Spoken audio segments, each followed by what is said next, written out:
The morning of January 10th, 2018 started like any other in Champaign, Illinois. Cold, flat, Midwestern quiet. 332 people drove to work. Same roads, same parking lot, same building they had shown up to for years, some of them for decades. They made coffee. They sat down at their desks. Then the email arrived. What those workers didn't know, what most of America didn't know, was that the building they were sitting inside had just filed for bankruptcy. That the company that had turned a college town into the hobby capital of the United States was already, legally, finished.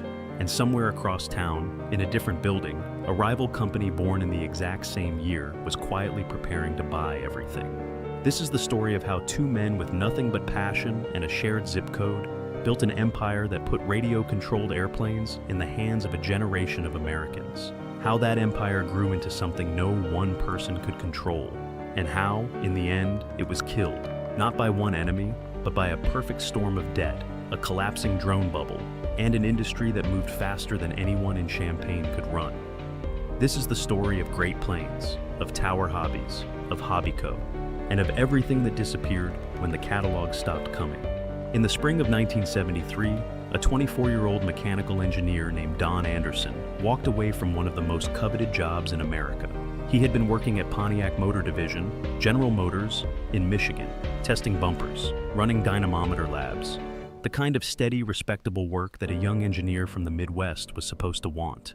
Good pay, a future, security.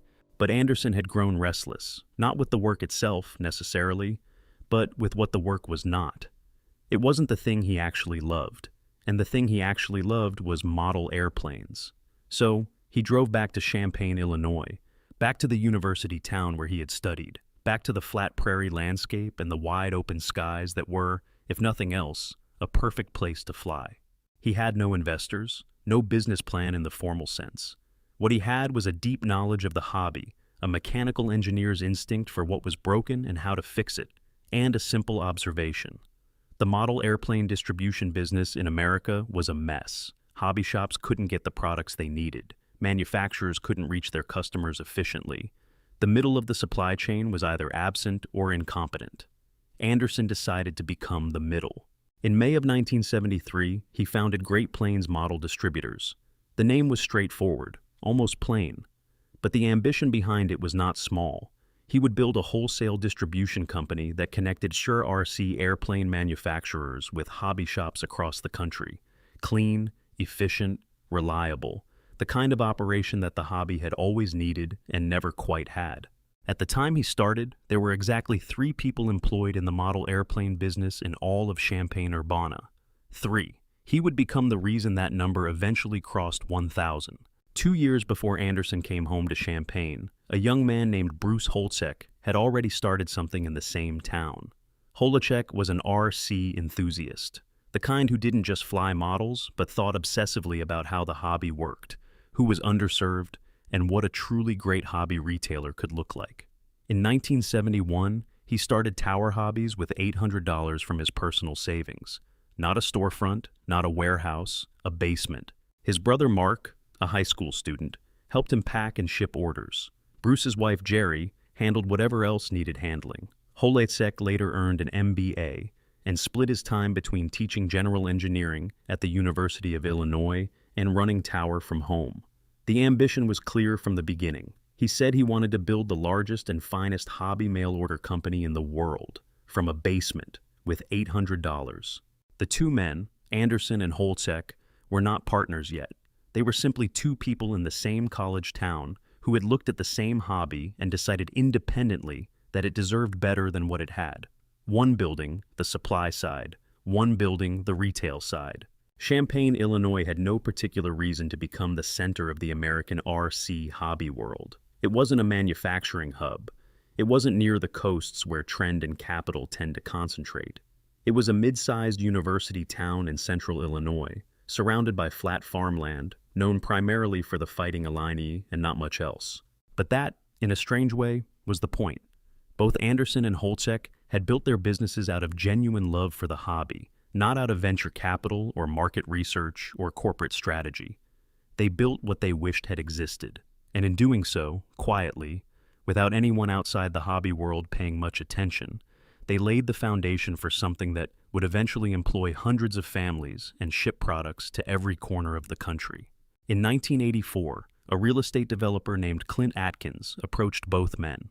He saw what they had built: two complementary operations, one wholesale and one retail, both growing, both rooted in the same town, and he saw a single larger entity waiting to be assembled. He bought Great Plains Model Distributors from Anderson. He bought Tower Hobbies from the Wholesex, on terms that let Bruce continue running the company he had built. Then he put them together. In 1985, Hobbyco Incorporated was formally created. Don Anderson retained ownership of Great Plains Model Manufacturing, the production side he had built separately, and continued running it. Bruce Holchek stayed on. Jerry Holachek stayed on. The people who had built these things from nothing were still in the building. That same year, across town, a man named Rick Stevens founded a competing hobby distributor. He called it Horizon Hobby. Two companies, same city, same year, same industry. No one thought much about it at the time. They would, eventually. To understand what Hobbyco became, you have to understand what the RC hobby meant to a certain generation of American men.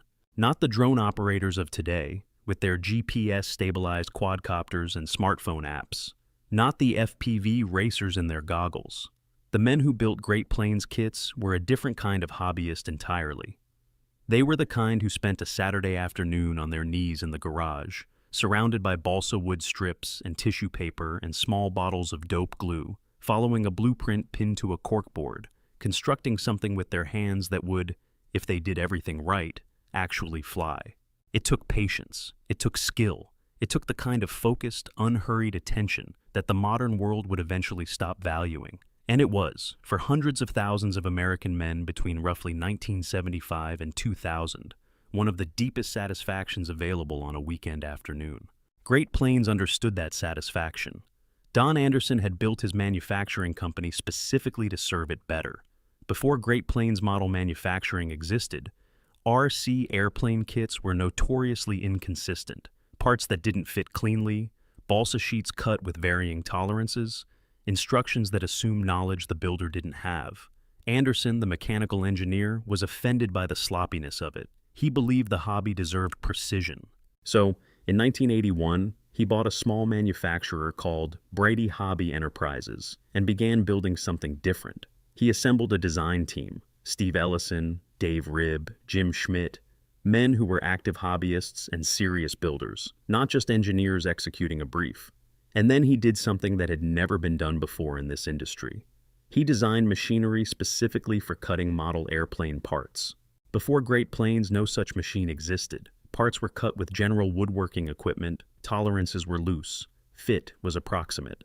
Anderson's team used computer-aided drafting, CAD, still a relatively new technology in the early 1980s, to design airframes with interlocked construction. Parts that were meant to fit together were engineered to actually fit together. Every cut was precise. Every joint was clean. The result was a Great Plains kit that a builder could open, spread out on the workbench, and trust. Not hope. Trust. It changed the industry. Other manufacturers had to respond or fall behind. The standard for what a quality ERC kit looked like, what it felt like to open the box, how the parts behaved, how the instructions read, shifted because of what Anderson's team built in Champaign, Illinois. Meanwhile, Tower Hobbies was building something equally significant on the retail side. The Tower Hobbies catalog became, for RC hobbyists of the 1980s and 1990s, something close to a sacred object. It arrived by mail. It was thick, hundreds of pages, and it contained everything: airplanes, cars, boats, engines, fuel, tools, covering material, servo wire, landing gear, propellers. If it existed in the hobby world, Tower had it. If Tower didn't have it, it probably wasn't worth having. Men received the catalog and sat with it, at the kitchen table after dinner, in the armchair on Sunday morning. They dog-eared pages. They made lists. They called the 800 number. Tower Hobbies was one of the first hobby retailers in the country to offer toll-free phone ordering, and spoke with people who actually knew what they were talking about. That last part mattered more than it might sound. The Tower Hobbies phone staff were hobbyists. They could tell you which motor was right for which airframe. They could talk you through a build problem. They were not reading from a script. They were answering from experience. And for a hobbyist in a small town in Nebraska or Arkansas or rural Ohio, far from any decent hobby shop, that phone call was the difference between flying and not flying. By the early 1990s, Tower Hobbies was shipping to more than 50 countries. The catalog had become one of the most recognized publications in the hobby world. HobbyCo, the parent company, had grown from 2 basement operations into one of the largest hobby distributors in the United States. The campus at 2904 Research Road in Champaign told the story in physical terms. What had started in basements and spare rooms had become a serious industrial operation. Warehouses, distribution centers, design studios, engineering departments, loading docks with trucks coming and going, a building large enough that aerial photographs made it look like something belonging to a Fortune 500 company, which, in the world of hobby distribution, it very nearly was. Inside, the rhythms of the place were the rhythms of a factory town, compressed into a single campus. Morning shifts arriving before the sun was fully up, the sound of conveyor systems moving product through the warehouse, the particular smell of a large distribution operation, cardboard, packing material, the faint chemical trace of adhesives and hobby-grade fuel stored in quantity. Forklifts navigating the aisles between floor-to-ceiling shelving, stacked with inventory. At its peak, HobbyCo employed roughly 700 people in Champaign alone. In a county where major employers were the University of Illinois, a handful of insurance companies, and not much else, that number meant something. It meant mortgage payments made on time in neighborhoods across the city. It meant kids in Little League with a parent who worked at the hobby company on Research Road. It meant Champaign-Urbana had something that most mid-sized Midwestern cities didn't. An anchor employer built not around agriculture or automotive or defense, but around the idea that Americans deserved a great place to buy the things they loved to do on weekends. Both HobbyCo and Horizon Hobby, the crosstown rival that had also been founded in 1985, sat in the top 25 employers in Champaign County. 2 hobby companies. 1 mid-sized Illinois city. The concentration was unusual enough to seem almost improbable, but it was real, and it was the direct result of what Anderson and Holczek had started from nothing 2 decades earlier. The product that perhaps best captured Great Plains at its peak was not any single kit, but rather a category, the ARF, or Almost Ready to Fly. Before Great Plains popularized the ARF format, building an C airplane from scratch was a multi-week commitment. You started with raw balsa, a plan sheet, and a significant investment of time and skill. The finished airplane was yours in a way that felt earned, but it also meant that the hobby had a steep entry barrier. You had to want it badly enough to sit through 40 or 60 hours of construction before you ever got to fly. Great Plains changed that equation without abandoning the builder's ethic entirely. Their ARF kits came pre-framed, pre-sheeted, pre-covered. The major structural work was done. What remained was assembly, meaningful, satisfying, still requiring attention and care, but compressed into 15 hours instead of 60. A working hobbyist with a family could start on a Saturday morning and be at the flying field within a few weekends. It was the right product at the right moment. It opened the hobby to men who had the passion but not the time. Sales responded accordingly. Through the 1990s, the Great Plains line expanded steadily. Trainers for beginners, sport planes for intermediate pilots, scale aircraft for the serious builder who wanted something that looked like the real thing, sailplanes, electrics. As battery technology slowly improved, the catalog grew, the reputation held. If a kit said Great Plains on the box, a hobbyist knew what he was getting. That trust, accumulated over years of consistent quality, was the most valuable thing the company owned. More valuable than the warehouse, more valuable than the machinery, more valuable than the catalog itself. It was also, as it turned out, the one thing that debt could not protect. None of the men who built this, not Anderson, not Holczek, not the engineers on the design team, not the warehouse workers who had given 15 or 20 years to Research Road, could have fully seen what was coming. Not yet. In 1999, the internet was still something people were figuring out. In 2005, Amazon was a bookseller with ambitions. In 2010, a drone was something the military operated over foreign deserts, not something a child could unwrap on Christmas morning. The world that had made Great Plains and Tower Hobbies and HobbyCo possible A world of catalogs and phone orders and Saturday afternoons in the garage was still, just barely, the world that existed. But it was already beginning to change, and in Champaign, Illinois, no one had yet decided what to do about that. The first cracks didn't look like cracks. They looked like progress. In the late 1990s and into the early 2000s, the internet arrived in the hobby world the same way it arrived everywhere else. Gradually, then all at once. Tower Hobbies, to their credit, saw it coming earlier than most. They launched one of the first e-commerce websites in the hobby industry in 1995. Customers could browse inventory online, place orders without calling the 800 number, track shipments. For a mail-order company, the transition to online retail seemed like a natural evolution rather than a threat. And for a while, it was. But beneath the surface, something structural was shifting. The Tower Hobbies catalog, that thick, dun-eared publication that had arrived in mailboxes across America for 20 years, began to lose its cultural weight. Not because the products inside it had changed, but because the catalog itself, as an object, as an experience, was no longer the only way a hobbyist could find what he needed. The internet didn't kill the catalog overnight. It did something more insidious. It made the catalog feel optional. And once something feels optional, it is already halfway to obsolete.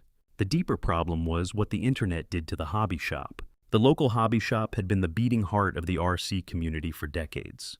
Not just a retail outlet, but a gathering place, a Saturday morning destination, the place where a builder could hold a part in his hand before buying it, where the guy behind the counter had actually flown the model you were asking about, where you ran into other hobbyists and spent an hour talking about nothing in particular and everything that mattered. Great Plains had built its entire distribution model around the hobby shop. The wholesale operation, the original purpose of Anderson's Great Plains model distributors, existed to put Great Plains products on hobby shop shelves across the country. The relationship between manufacturer, distributor, and local retailer was the spine of the business. When Amazon arrived in force in the mid-2000s, that spine began to bend. It wasn't that Amazon stocked better RC products. It wasn't that the service was warmer or more knowledgeable. It was simply that Amazon was cheaper, faster, and available at midnight on a Tuesday when the hobby shop was closed, and the builder had just realized he was short 2 servo connectors and wanted to keep working. Convenience, offered consistently and at scale, is a more powerful force than loyalty. The hobby shops began to feel it first. Foot traffic down, margins compressed, the economics of a small specialty retailer in the age of free 2-day shipping becoming harder to justify month by month. Between 2005 and 2015, hobby shops closed across America at a rate that the industry had never seen before. Not all at once, not dramatically. One at a time, in small towns and mid-sized cities, the shops that had been the distribution endpoints for Great Plains products simply stopped existing. Every shop that closed was a hole in the network, and the network, once damaged enough, could no longer function the way it had been designed to function. Inside Hobbico, the response to these pressures was not denial. Exactly. The leadership understood that the market was changing. They understood that online retail was not a temporary disruption, but a permanent new reality. They invested in Tower Hobbies' online presence. They worked to adapt. But adaptation in a large distribution company is slow and expensive. The infrastructure that had made Hobbico great, the warehouses, the logistics systems, the supplier relationships, the sales force calling on hobby chiefs, was built for a world that was quietly disappearing. Rebuilding it for a different world, while simultaneously trying to maintain the margins of the existing business, was like trying to change the engine of a plane while it was still flying. The costs of the old model didn't go away. The revenues of the new model took time to arrive. In between, the gap widened. Then came the thing that no one in the traditional RC hobby world had fully prepared for. The drone. Not the military kind, the consumer kind. The small, plastic, GPS-stabilized quadcopter that a person with no building experience, no mechanical knowledge, and no particular patience could take out of a box, charge for an hour, and fly. Immediately, competently, without reading a manual past page 3.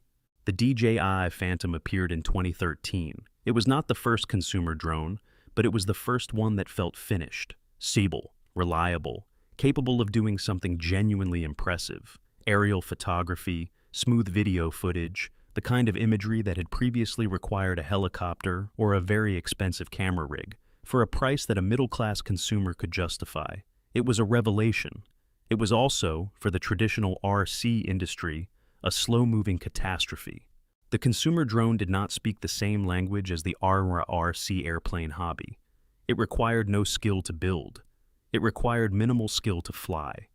It offered an immediate payoff: camera footage, social media content, the thrill of a bird's-eye view, without the patience that had always been the price of entry into the world that Great Plains served.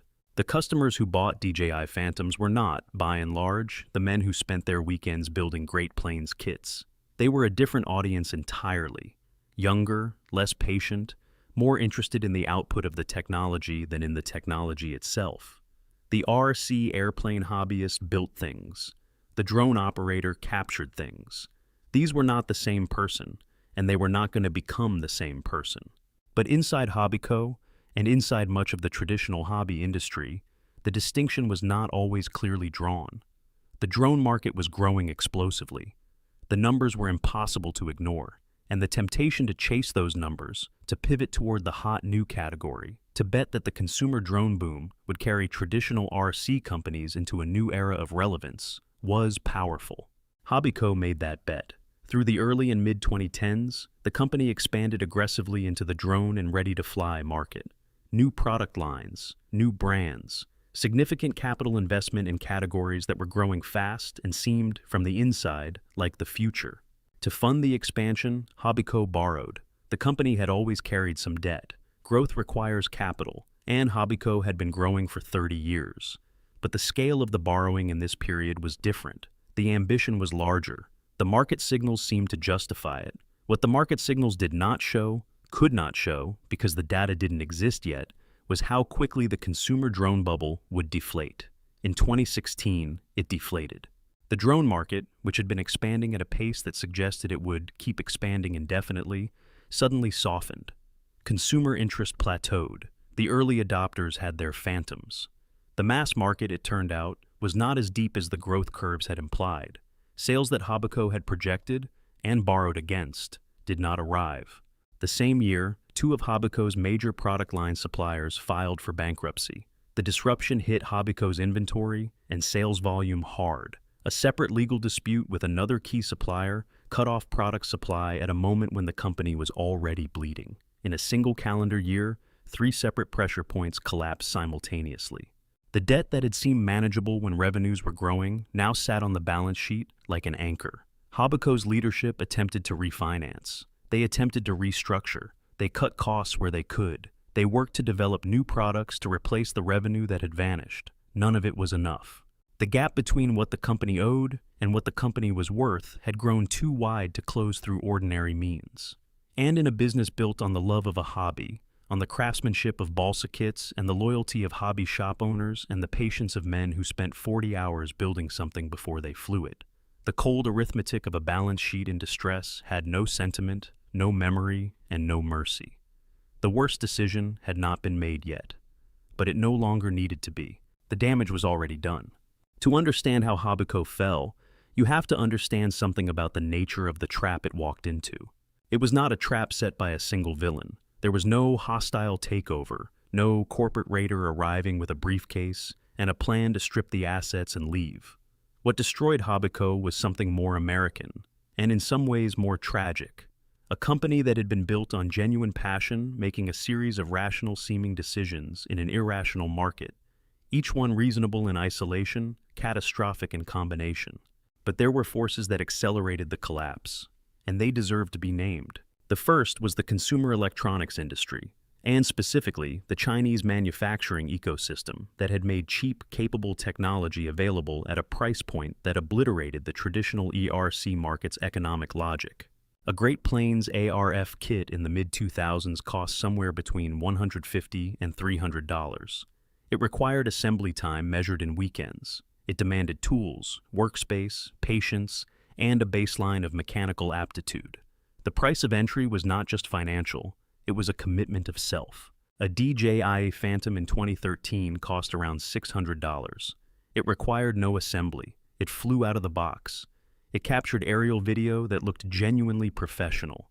And within 2 years, competitors had entered the market at price points that dropped steadily toward $100, then $50, then lower.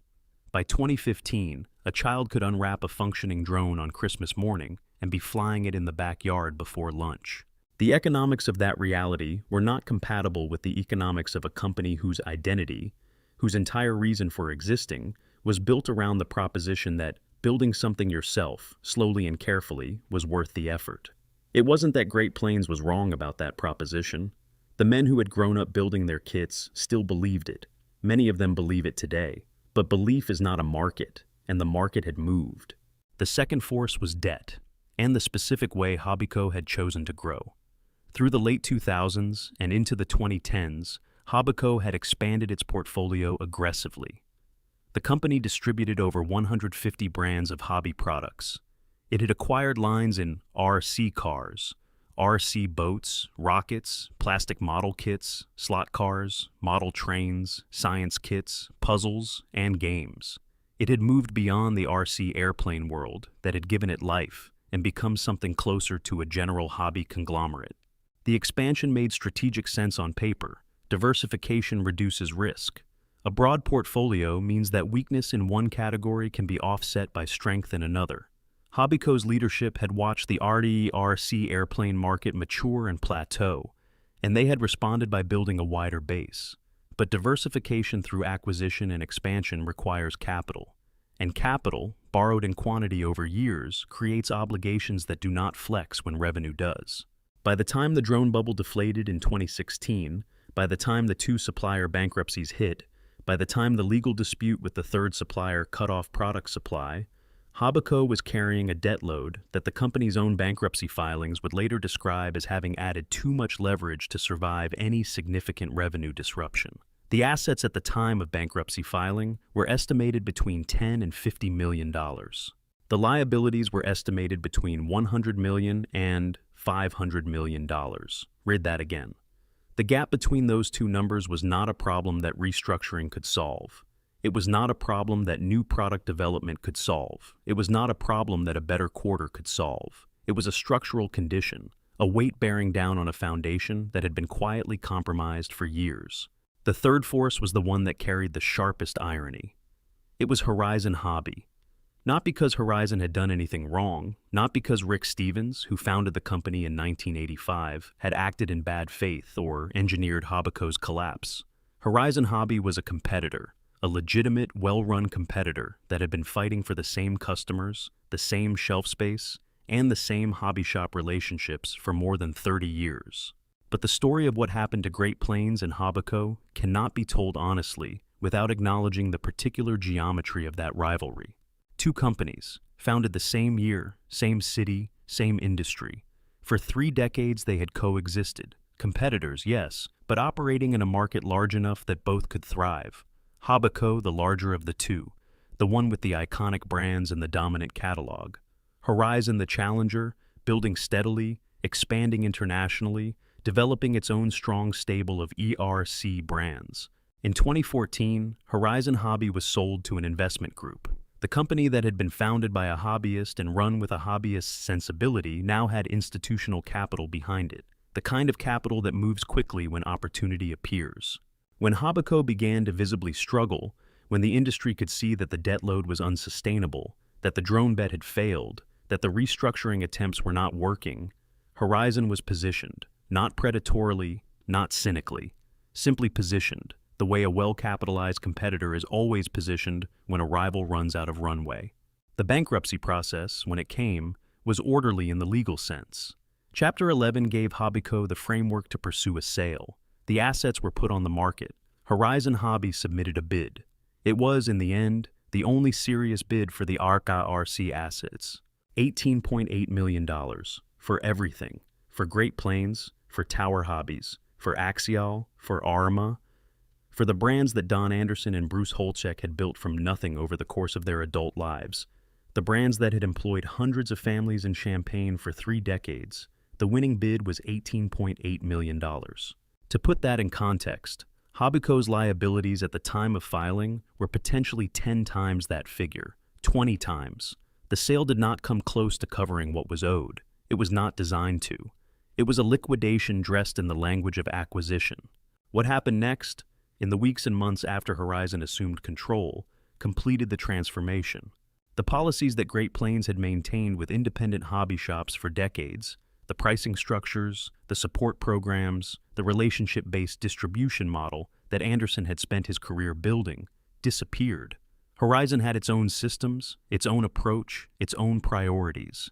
The Great Plains way of doing business was not compatible with the Horizon way of doing business, and in a consolidation, it is always the acquired company's way that yields. Hobby shop owners across the country, who had built their businesses in part around the Great Plains line, found themselves dealing with a different company, different terms, and different expectations. Many of them had already been struggling. The change accelerated what the internet had started. And the brand itself, Great Plains, the name that Don Anderson had put on the door in 1973, the name that had come to stand for a certain kind of quality and a certain kind of trust, continued to exist. Technically, as a line item in a portfolio of 150 brands, as a name on occasional product releases, as something Horizon kept alive just enough that it could not quite be called dead, which, in some ways, was worse than simply letting it go. A company that closes its doors leaves a clear marker, a grave with a date, something the people who loved it can point to and say, that is when it ended, that is what we lost. A brand that survives as a ghost, maintained without conviction, released without ceremony, present without being alive, denies even that. The men who had grown up building Great Plains kits in their garages, who had trusted the name on the box the way you trust a tool that has never let you down, deserved better than a ghost. But the market does not deal in what people deserve. It deals in what remains. There is a particular kind of dread that settles over a workplace when the people inside it know something is wrong, but have not yet been told officially that it is wrong. It is not panic. Panic requires a single moment, an announcement, a door slamming, a number on a screen. What settles over a place in the months before the official bad news is something quieter and more corrosive. It is the dread of knowing without being permitted to know, of reading the signs and being asked, implicitly, to pretend you haven't read them. At 2904 Research Road in Champaign, that dread began settling sometime in 2016. It arrived in small ways first, conversations that stopped when certain people walked into a room, meetings that were described as routine but felt like anything but, positions that opened up and were not filled, projects that were started and quietly set aside. The particular silence of a large organization in which the people at the top are carrying information that the people in the middle are not supposed to have yet. The workers who had been there longest, the ones who had given 15 years to the place, 20 years, who had watched the company grow from a regional distributor into something that shipped product to 50 countries. Those workers had seen enough organizational weather to read the sky. They knew what the clouds meant. They had just never seen these particular clouds over this particular building before. And so they waited, and they came to work, and they did their jobs. Because what else do you do when the thing you have built your working life around is showing the first signs that it might not last forever? The numbers, had the workers been able to see them clearly, would have confirmed what instinct was already suggesting. The drone bet had failed. The 2 supplier bankruptcies in 2016 had carved a double-digit hole in annual revenue. The legal dispute with the 3rd supplier had disrupted product supply at precisely the moment when the company needed stability most. Management had attempted to refinance the debt, had gone to lenders and made the case that Hobbyco's core strengths were real, that the disruptions were temporary, that the underlying business was sound. The lenders had their own numbers, and the lenders' numbers told a different story. Internally, the company continued to project confidence. New products were still being developed. The Tower Hobbies website was still processing orders. The Great Plains design team was still at work. The public face of Hobbyco, the face it showed to suppliers, to hobby shops, to the industry press, was the face of a company managing through a difficult period, not a company approaching a cliff.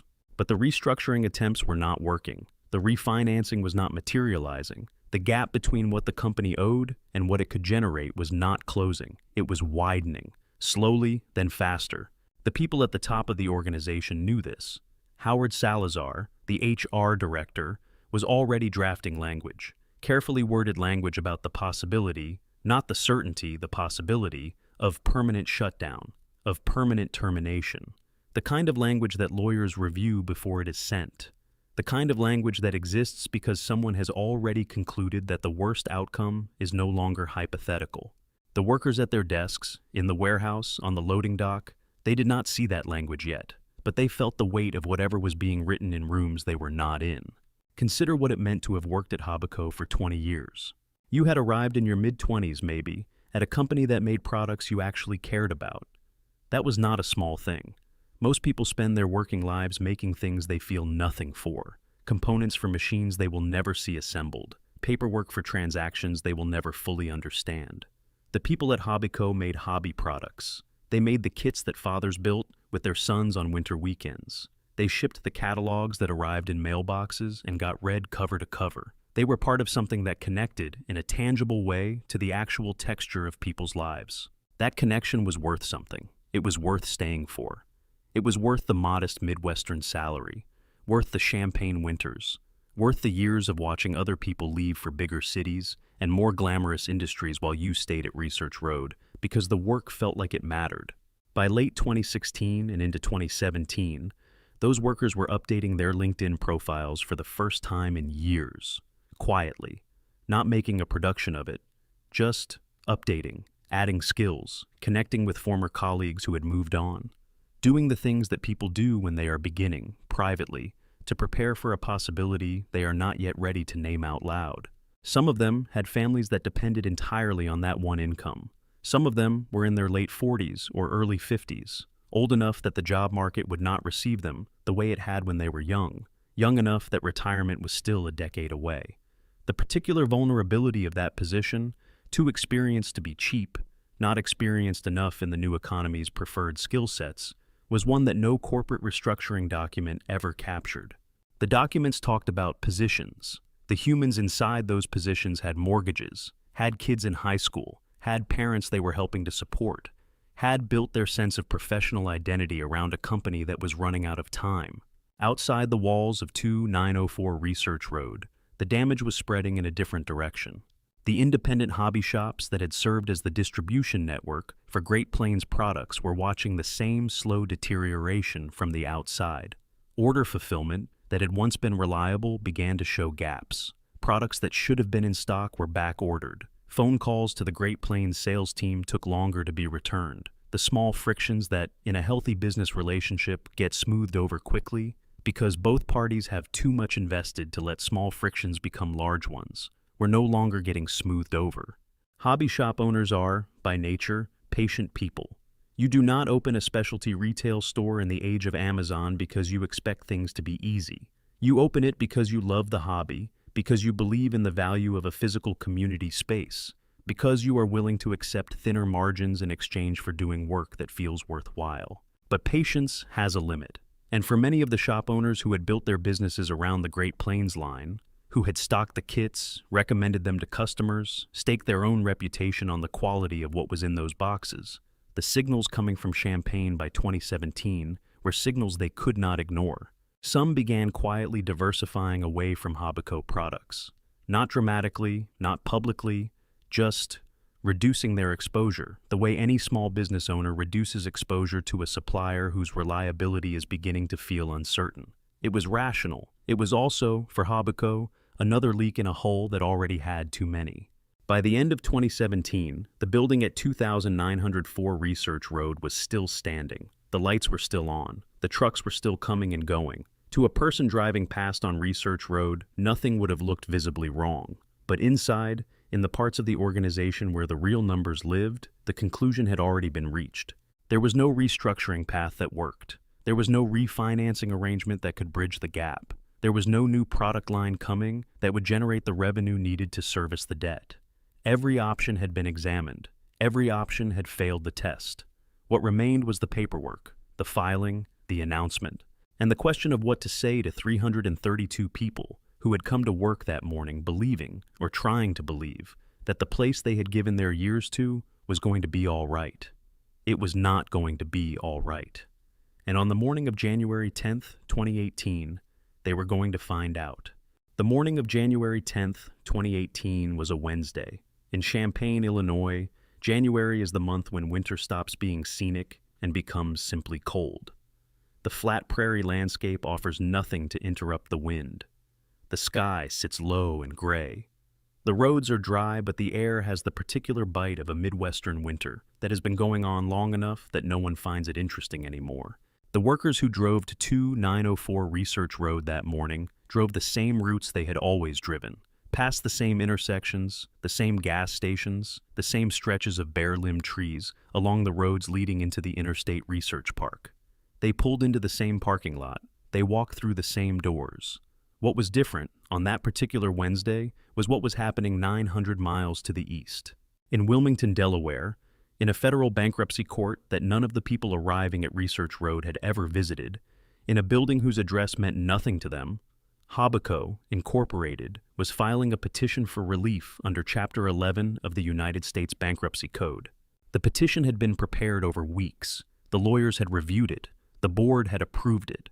The filing was, by the time it happened, the conclusion of a process that had been underway for months, the formal legal acknowledgement of something that the people at the top of the organization had known for a long time. But for the workers arriving at Research Road that Wednesday morning, it was news. The communication came from Howard Salazar, Hobbico's HR director. It was carefully worded. Corporate language has a grammar of its own, a way of delivering devastating information in sentences that are technically accurate but emotionally anesthetized. The words acknowledged that Hobbico had filed for Chapter 11. The words described a sale process. The words noted that Hobbico remained committed to its employees during the transition. And then, in the particular sentence that no amount of careful corporate grammar could soften, the words acknowledged that it was possible, that there would be a permanent shutdown of all Hobbico operations and locations and the permanent termination of all Hobbico employees. Permanent termination of all employees. The people reading that sentence had given this company years, decades, some of them. They had come to work that morning the way they came to work every morning, because this was their job, their livelihood, the place their professional identity lived. And now they were reading a sentence that described their possible permanent termination in the same tone that a legal document might use to describe the transfer of a commercial lease. Some of them had known something like this was coming, had felt it in the silences of the previous months, had read it in the faces of managers who were carrying information they couldn't share. But knowing something might happen and reading it in an official communication from HR are different experiences. The first is dread. The second is grief. The parking lot that afternoon looked the same as it had that morning. The same cars, the same building, the same gray January sky. But the people inside were not the same as they had been 8 hours earlier. The news moved through the industry quickly. Hobby shop owners who had been watching Hobbico's decline with increasing anxiety received confirmation of what they had suspected. Suppliers who were owed money began calculating their exposure. Industry publications ran the story within hours. The RC hobby community, a world of forums and flying clubs and weekend meets at grass airstrips across the country, processed the news with the particular mixture of shock and grim recognition that comes when something you feared turns out to be true. Louis Brownstone, Hobbico's president, issued a public statement. The language was the language of managed crisis. Acknowledgement of challenges, expression of commitment to employees and customers, description of a structured sale process designed to ensure continuity for the brands people relied on. What the statement did not say, could not say, in the context of a bankruptcy filing, was what the people at Research Road already understood. The thing they had built together was over. The question now was only what would be left when it finished falling. The weeks that followed the bankruptcy filing were the kind that age people. Chapter 11 is designed to be orderly. That is its purpose, to provide a legal framework within which a company in distress can pursue an organized resolution, whether through restructuring or sale, without the chaos of an uncontrolled collapse. The process has timelines, hearings, filings, deadlines. It proceeds according to rules. But for the people living inside that process, not the lawyers, not the creditors, not the bankruptcy court judge in Delaware, the orderliness of the legal framework is almost beside the point. What they were living through was not a legal process. It was the slow dissolution of the place where they worked, the community they had built, the professional identity they had spent years constructing. The notice that had gone out in January was explicit. Mass layoffs, if they came, would begin in April. That left 3 months. 3 months of coming to work in a building that had filed for bankruptcy. 3 months of doing jobs whose future was uncertain. 3 months of watching the sale process unfold in the business press and the hobby forums and the industry trade publications, while trying to maintain some version of normal in a situation that was anything but. Some people began their job searches immediately. Others waited, hoping the sale process would produce an outcome that preserved more positions than the worst-case scenario suggested. A few, perhaps, simply came to work every day because coming to work was what they knew how to do, and the alternative, sitting at home waiting for a resolution, felt worse than the uncertainty of showing up. The sale process moved toward its conclusion through February and March of 2018. Horizon Hobby, the crosstown rival, the company founded the same year as Hobbyco, the competitor that had been building its own position in the area RC market for 3 decades, emerged as the buyer, not for everything. The bankruptcy had scattered Hobbyco's assets in multiple directions. Estes Industries, the model rocket brand, went to a separate buyer. Revell Germany went to a German venture capital group. The general hobby assets that were not ERC related found their own destinations. But the RC core, the heart of what Hobbyco had been, went to Horizon, Great Plains, Tower Hobbies, Axial, Arma, the brands that Don Anderson and Bruce Holzek had built, the brands that had made Champaign the hobby capital of America, were purchased by the company that had been their neighbor and their rival for 33 years. The price was $18.8 million. On April 6, 2018, the bankruptcy court approved the sale. Horizon Hobby closed the transaction. The deal was done. Then came the part that the legal documents did not capture. Of the roughly 330 workers at the Champaign facility, approximately 280 applied for positions at Horizon Hobby. They filled out applications. They submitted resumes. They went through whatever screening process Horizon had established for absorbing a workforce from an acquired company. Men and women who had spent 15 or 20 years building something were now asking permission to continue working in the building where they had built it, for the company that had bought it. Of the 280 who applied, 200 were called for interviews. Of the 200 interviewed, 165 received offers, which means that roughly 115 people who had worked at Hobbyco, who had applied to Horizon, who had gone through the process, went through it and came out the other side with nothing. No offer, no position, no path back into the building on Research Road. And the workers who did receive offers, who did make the transition to Horizon, were not returning to Hobbyco. They were starting over, in the same physical space, under different management, different systems, different priorities, working for the company that had won the competition their former employer had lost. The institutional memory of Hobbyco, the accumulated knowledge of how the Great Plains distribution network worked, how the hobby shop relationships had been built and maintained, what the brand had meant and why it had mattered, did not transfer with the job offers. It dispersed into retirement, into other industries, into the particular silence that follows when an organization stops existing and the people who made it run scatter in different directions and take with them everything they knew.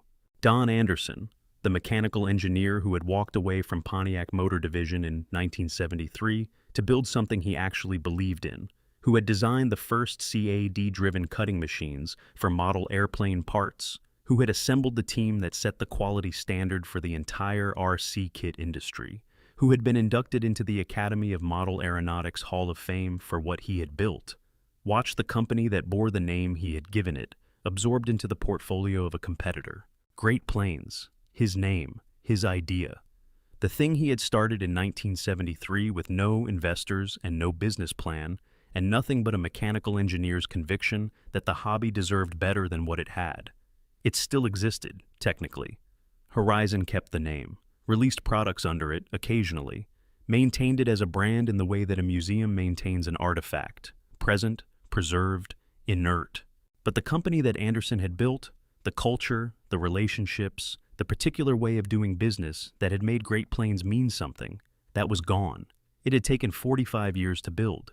It had taken 2 years to lose. And on a cold April morning in Champaign, Illinois, with the paperwork signed and the transaction closed, and the keys to 2904 Research Road effectively transferred to new ownership. The last chapter of what Don Anderson had started in 1973 quietly came to an end, not with a ceremony, not with a final shift whistle, or a last product rolling off the line, or a gathering of workers in the parking lot saying goodbye to something they had loved. Just paperwork, filed in Delaware, 900 miles away, and silence, where there had once been something worth remembering. In the months after Horizon Hobby closed the transaction, Champaign, Illinois did not collapse. That is worth saying clearly, because the story of industrial loss in America is sometimes told as if the closing of a single employer ends a community entirely, as if the town folds up behind the last worker out the door. Champaign did not fold. The University of Illinois was still there. The other employers were still there. Life continued along its ordinary Midwestern rhythms. But the loss was real, and it was felt in the specific, unglamorous ways that economic disruption is always felt. Not in dramatic moments, but in the accumulation of smaller ones. The 115 workers who had applied to Horizon and received no offer did not disappear into a statistical abstraction. They were people in their 40s and 50s, in many cases, with skill sets that had been built around a specific industry in a specific company that no longer existed. The hobby distribution business is not a skill set that transfers easily to the broader economy. Knowing how to manage the supply chain for ERC airplane kits, knowing how to maintain relationships with independent hobby shop owners, knowing how to build a product catalog for a niche enthusiast market, these were real skills, genuinely valuable within the world Hobbyco had inhabited. Outside that world, they were harder to place. Some of those workers found their footing quickly, others did not. The ones who did not, the ones who found that the job market in 2018 had limited appetite for what they knew how to do, navigated the particular indignity of middle-aged job searching in a changed economy, updating skills, accepting positions below their previous level, relocating, in some cases, because the opportunity they needed was not in Champaign. Their stories did not make the industry press. The industry press covered the transaction, the brands, the future of Horizon Hobby's expanded portfolio. The workers who did not make the transition were not part of that story. They were part of a different story, a quieter one. For the independent hobby shops across the country, the aftermath of the Hobbyco collapse completed a process that had been underway for years. The Great Plains distribution model, the one Don Anderson had built around personal relationships, consistent service, and the kind of trust that develops between a supplier and a retailer over decades, was gone. Horizon Hobby operated differently. The policies changed, the support structures changed. The relationship that hobby shop owners had maintained with Great Plains, in many cases for 20 or 30 years, did not survive the transition intact. Some shops adapted. Some had already adapted, had diversified enough, had built enough of a local community presence that they could absorb the disruption and continue. These were the shops that had understood, earlier than most, that survival in the age of Amazon required being something that Amazon could not be: a physical gathering place, a source of genuine expertise, a community hub that justified the trip across town. But others did not survive. The Hobbyco collapse was, for some of them, the final pressure in a series of pressures that had been building for a decade. The combination of online retail competition, changing consumer behavior, reduced foot traffic, and now the disruption of their primary supplier relationship was simply more than the economics of a small specialty retailer could absorb. They closed, without ceremony, without press coverage, without anyone outside their immediate communities noticing that another place where hobbyists had gathered on Saturday mornings had gone dark. The Great Plains brand continued to exist under Horizon Hobby. Products appeared under the name occasionally, sporadically, without the cadence or the conviction that had characterized the brand in its prime. For hobbyists who had grown up trusting that name, the experience of encountering it in its diminished form was not comfort. It was a reminder. Tower Hobbies survived as an e-commerce operation, absorbed into Horizon's retail infrastructure. The website still processed orders. The inventory was still there, but the Tower Hobbies that had been, the one with the thick catalog and the knowledgeable phone staff, and the sense that you were dealing with people who cared about the hobby the way you cared about the hobby, that Tower Hobbies existed now only in the memory of the people who had known it. And Don Anderson, who had started all of this in 1973 with no investors and a mechanical engineer's conviction that the ERC hobby deserved better, Anderson had sold Great Plains Model Distributors in 1984 and retained Great Plains Model Manufacturing until 1991. He had stepped back from the company long before its collapse. He had been inducted into the Hall of Fame. He had, by any reasonable measure, built something remarkable. But the name he had put on the door in 1973 was now a line item in a competitor's portfolio. That is not a tragedy in the operatic sense. It is something quieter and more common. The fate of most things that are built with passion in America. They grow, they peak, they are absorbed, or they disappear. The market moves on. The people who love them are left holding the memory of what the thing was before the market decided what it was worth. What the catalog left behind was not rubble. It was not ruins in the dramatic sense. It was just absence. The particular absence of something that had been present for so long that people had stopped noticing it, until the day it was gone, and they noticed nothing else. In 1971, Bruce Holsek started Tower Hobbies with $800. He was young, he was passionate. He had no particular reason to believe that what he was building in a basement in Champaign, Illinois, would amount to anything beyond a small mail-order business for people who shared his enthusiasm. He packed orders by hand. His brother helped him ship them. His wife helped him run the operation from their home. He said he wanted to build the largest and finest hobby mail-order company in the world from a basement with $800.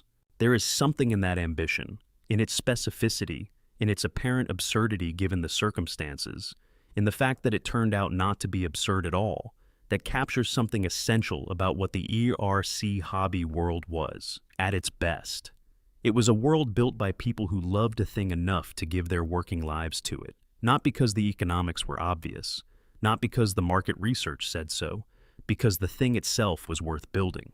Don Anderson felt the same way. He left a secure engineering job at one of the most powerful companies in America because the hobby deserved better than what it had. He built machines that had never existed before. He assembled a team of designers who were hobbyists first and engineers second. He built a quality standard that changed an industry. These were not corporate origin stories in the polished, retrospective sense. They were just two men in a college town who cared deeply about something specific and decided to act on that caring. The empire that resulted, the warehouses, the catalogs, the 700 employees, the 150 brands, the 50 countries, grew from that original, unglamorous act of passion. What remains today is complicated to account for. The brands survive, technically. Great Plains, Tower Hobbies, their names are still in use, products still appear under them, the websites still exist. A hobbyist who searches for them online will find something. But the thing those names once represented, the culture, the community, the particular relationship between a company and its customers that had been built over decades of consistent quality and genuine care, that does not survive in the same form. It cannot. The people who built it are gone from the building. The institutional knowledge dispersed when the workforce scattered. The relationships with hobby shops that had taken 30 years to develop ended when the distribution model changed. What survives is the artifact, the name without the thing the name once meant. Somewhere in America tonight, there is a man in his late 50s or early 60s with a Great Plains kit in a closet. Maybe it has been there for years, bought with intention, set aside when life got busy, never quite finished. The box is slightly dusty. The instructions are folded the way instructions get folded when someone opened them once, read through the first few pages with genuine excitement, and then put everything carefully back for later. Later never quite arrived. He knows, if he has been paying attention, that the company on the box no longer exists in any meaningful sense, that the name is now a ghost maintained by a competitor, that the world in which that kit was designed and manufactured and shipped from a warehouse in Champaign, Illinois, the world of toll-free 800 numbers and thick catalogs and hobby shops that smelled of balsa wood and model fuel, is gone. But the kit is still there. The parts are still precisely cut, the way Don Anderson's machines always cut them. The instructions are still clear. The airplane inside the box is still, in every physical sense, exactly what it was the day it was made. That is the legacy of Great Plains. Not the brand as Horizon Hobby maintains it, not the name as it appears on sporadic product releases, but the actual objects, the kits on the shelves and in the closets of the men who grew up building them, which still carry, in their tolerances and their joinery and their careful engineering, the evidence of what was once built in Champaign, Illinois, by people who believed the hobby deserved their best work. The irony that Hobbico and Horizon Hobby were founded in the same year, in the same city, is one that history does not explain away. It simply sits there, as ironies do, asking to be looked at. Two companies, 1985, Champaign, Illinois. One of them is gone. The other one owns everything the first one built. There is no lesson in that exactly. No morale that resolves cleanly. The market is not a morality tale. It is a mechanism. It does not reward passion or punish overreach with any reliable consistency. It simply produces outcomes. And the outcome here was that one company, built on genuine love for a hobby, grew beyond what it could sustain, borrowed beyond what it could service, and collapsed into the arms of the rival it had lived beside for 33 years. Don Anderson's name is in the Academy of Model Aeronautics Hall of Fame. The citation acknowledges what he built. The men who flew Great Plains kits remember what those kits felt like to build and fly. The hobby shops that are still open, the ones that survived everything the last 20 years have thrown at them, still carry some institutional memory of what the distribution relationship with Great Plains once meant. And in Champaign, Illinois, on Research Road, the building is still there. The address is still 2904. The trucks still come and go. But the name on the door is different now. And on quiet winter mornings, when the prairie wind comes across the flat Illinois landscape and the parking lot sits mostly empty before the first shift arrives, there is nothing to mark what was once built there. Nothing to indicate that this particular address was, for a few decades, the place from which the hobby capital of America shipped its dreams.